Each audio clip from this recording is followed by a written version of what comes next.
Hi, Ann Cornick from Paintnporcelain. I'm here to teach beginners how to get started in China painting and encourage those of you that have been painting a while to paint along with us.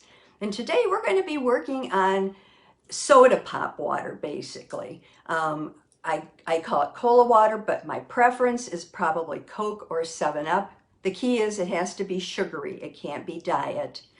I can also tell you how to do this project with what they call sugar water, which may also help you. The cola water or sugar water, first of all, can be done on anything. You can use it on regular china, the glazed stuff, and you can also use it on bisque. The reason I prefer to use it on bisque is I think I have, like I said last week, more control. So I'm going to put you down. I'm going to start showing you how this works. It's very simple. One thing I will say about bisque, though, is you have to draw on it. Now, you could use a brush if you were really good at a brush, but unfortunately, I'm better with the pen to draw on it. And so if you're using a pen, it's a little hard to keep it moving on bisque. It's hard to keep it liquidy enough, but I will show you all of that. Yeah, don't use the bubbly kind of soda or soda pop. You want to use a flat one.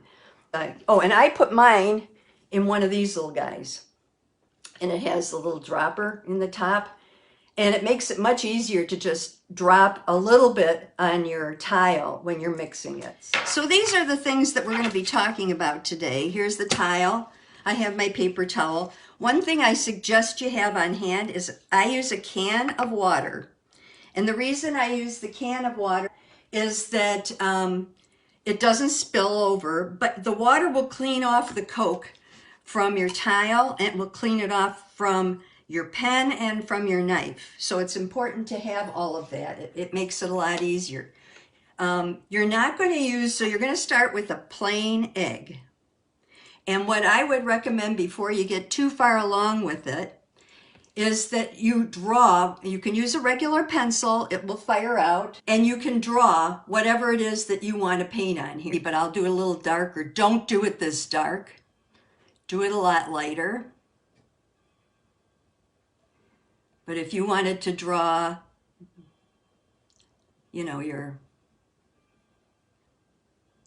violet on here, you just draw it on and it will be fine. Don't draw it this dark. Here's how you should draw it, just to show you, about like this. Just sketch it on. This is a pansy. I don't even know if you can see it's a pansy, but this is how you do it, to sketch it on, okay? Very, very, very light. We're going to mix first, and I'm going to show you how to apply it to this, and then we're going to go into the paint part of it. So I like to use rich brown. If I had an auburn, I'd probably use that. It's a little lighter. I couldn't find any last night. I'll pop this, and I'll just put a little bit on, and I mean a little bit. That's it. That's all you need. It's so tiny, you can see, just very, very little. Then I take and I put a drop over to the side of the Coke water. That way I can pull what I need and try it, because you don't want it too soupy, but you do want it soupy. You want it about the consistency of India ink, okay? There you go. That's about what I wanted. And I kind of scoop it into one area because it's very hard to get it off the tile and onto my pen. Nancy Gilbert sent me information if you want to use sugar water instead of the pop or the soda. And she said you can use equal parts of powdered sugar, water, and powder paint. She recommends a 1/4 teaspoon of each. Mix it up, but that's going to mix up a ton. So, you know, it's up to you whether you really want to mix all that up or not. There are two kinds of pens I use. You can use the regular pen that you use to write your name, and I'll show you. For me, it's easier to load here, and you have to tap it because otherwise you're going to get this big blob, okay? Let me move this up this way a little bit so you can see what I'm doing. And then you have to quickly draw on it.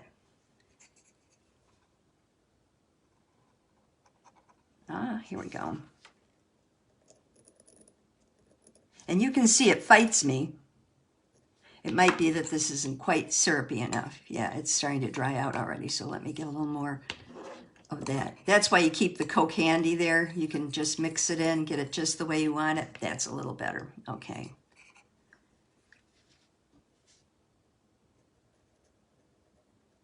Come on.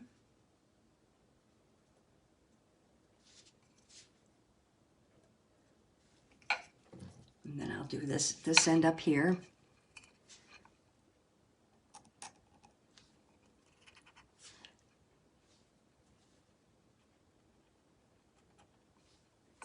But see, I have trouble with the little pen. It doesn't do what I want it to do. So I reverted to a larger point, and I don't know what this is. It came with the pen. And I scoop it up as best I can. And I have better luck with this. Oh, I don't want to get out of it. Here.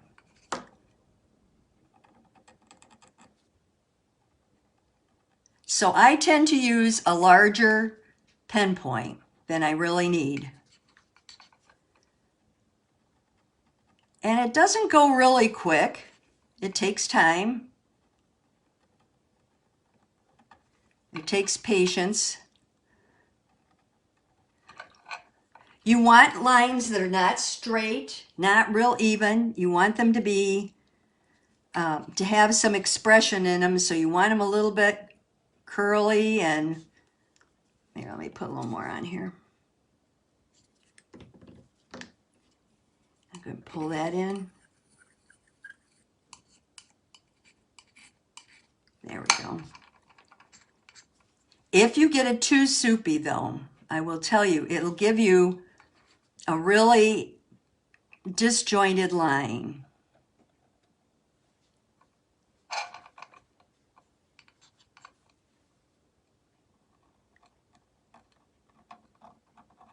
There we go. After a while, you kind of get a sense for how liquid it needs to be. You can even put in the little guys, the little whiskers on him. Remember, if you're not going on your pencil, that's okay, because the pencil will fire out. And then here are the leaves.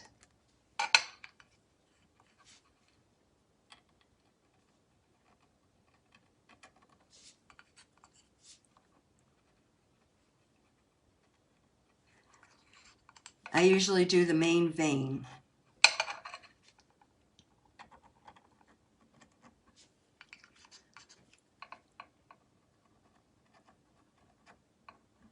And when you get it the right consistency, it'll really move for you just the way you want it to. And you just do the whole outside. Make sure you put your initials on here too. It's real easy to do with this.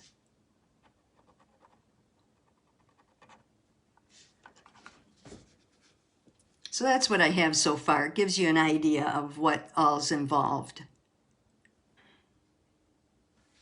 I might want to put a little more here. Now, here's the good thing about this.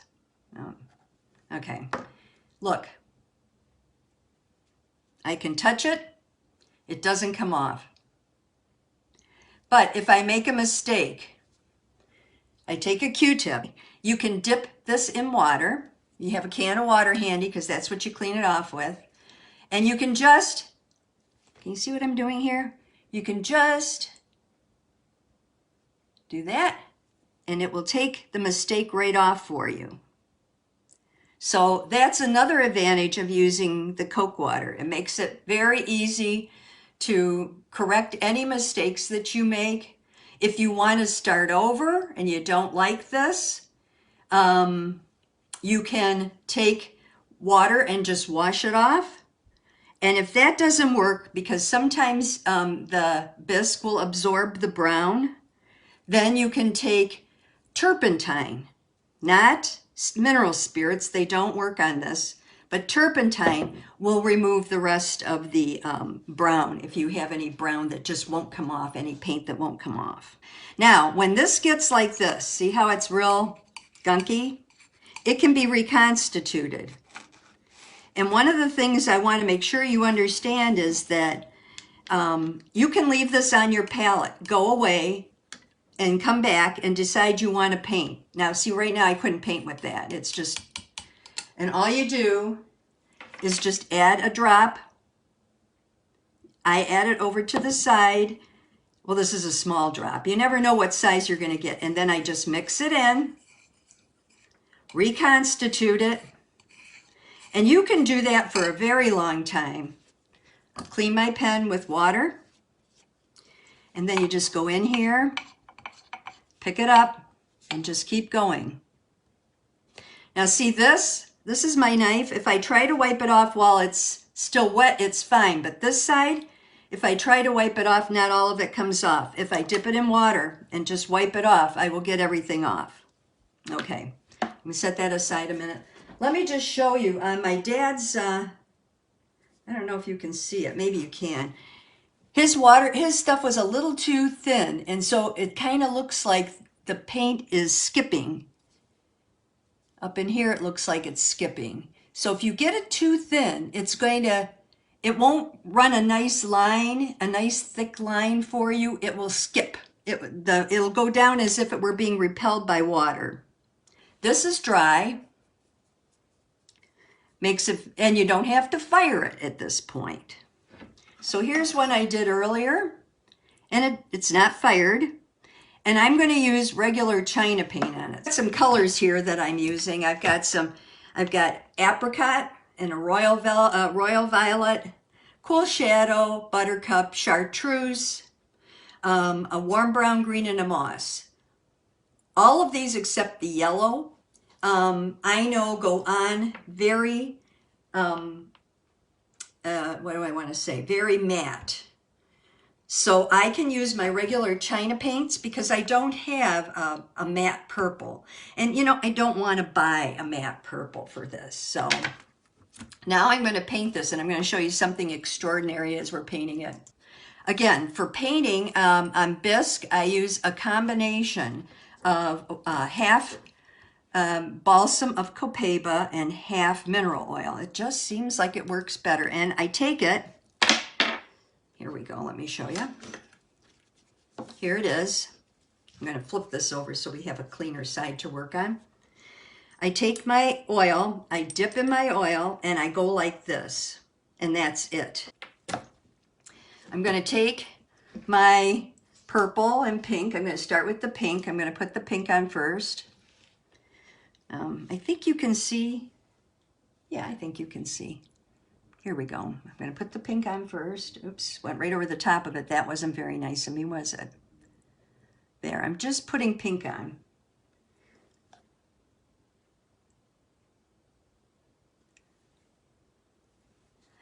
I know my pink is going to fire matte.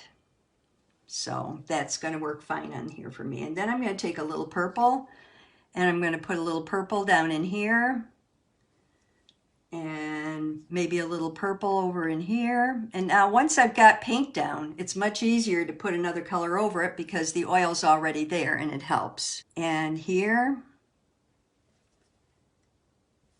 and maybe here, and maybe a little down in here.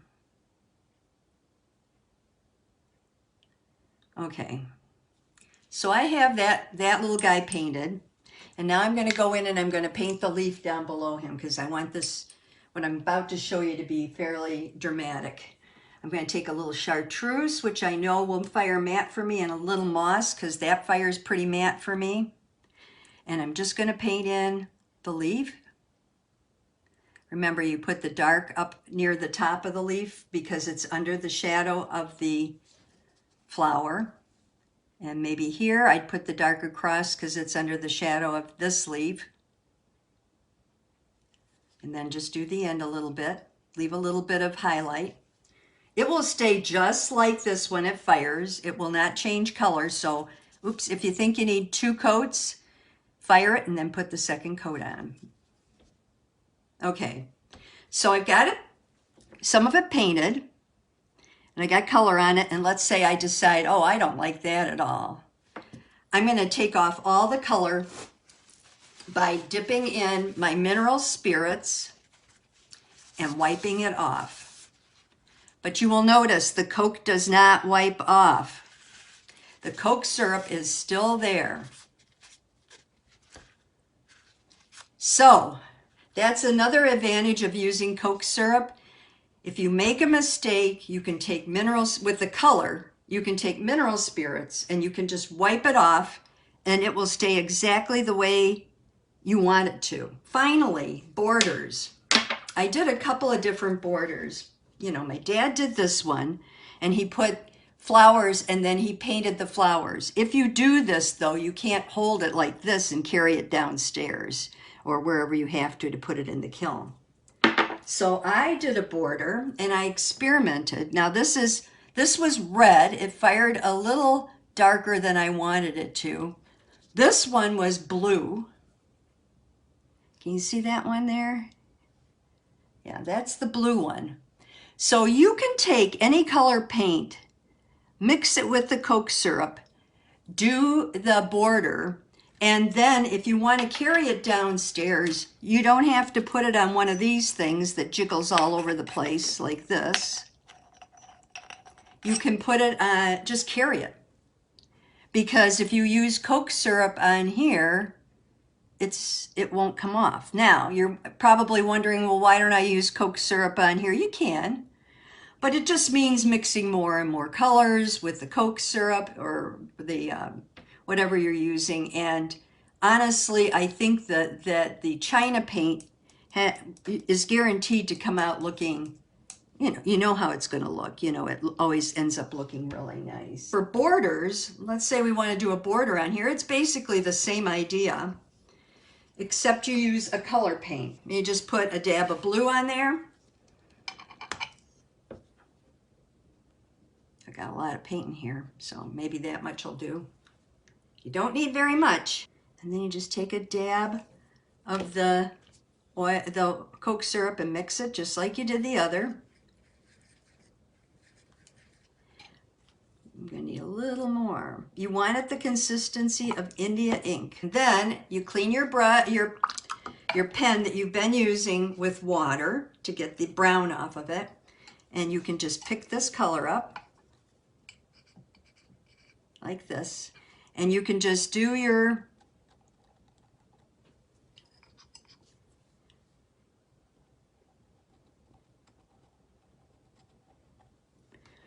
border. Can you see the border I'm working on here? And I put a little dot there, and I put a little dot there. You can do the border any way you want. Oops, geez. Okay, I made a mistake. So again, just take the Q-tip, dip it in water, and I'll put the dot there. If I could get the dot up, there we go. And then I'll go this way. And if it's not dark enough, you add a little more of the paint. Put the dot, put the dot. You can get your border, and this border will dry like this. It's the same as the little border I did on the little egg. See the little egg there? It's the same as that border. And it will dry, and once it's dry, then you can carry it like this and put it right into the kiln, and you don't have to fuss. Does the Coke need to be fresh, just opened, or not? No, it has to be flat. So if you open it and it has bubbles, get 2 glasses. Pour the Coke into one glass, then pour it into the other glass, and keep doing that until the bubbles are all out, because you want flat. This is my egg lathe, and you asked about cups. How did I do this? I'm going to pull it out, and you'll see what we used. I got my cup there. Pull it out, and there's a ball in there. That if you put a ball inside the cup, or a ball that's big enough to be on the outside of the cup, you can put the ball against the spring side of your egg lathe and then put your cup up. And with this ball, it went inside the cup because as I pushed, it went further and further inside the cup. But I thought the ball was a brilliant idea. Make sure you get the freebie printout. If you didn't get it, I put the link on so that you have it, and that way you can mimic some of the things that I did today. I don't think these are easy to trace, but it will give you some ideas. And these are for 2-inch eggs. That's what I've been using for the bisque eggs, and that should help. So pick up those brushes and keep painting, and I will see you next time. Bye-bye. I hope you enjoyed the program, and I hope you'll take a minute to subscribe so that other people can learn more about China painting and we can get the word out to more people. You also can look at the links below. My Paintnporcelain.com website has a lot of freebies and printables for new and experienced painters, as well as studies, supplies, and even some of my hand-painted china. So thank you again, and I'll see you next time.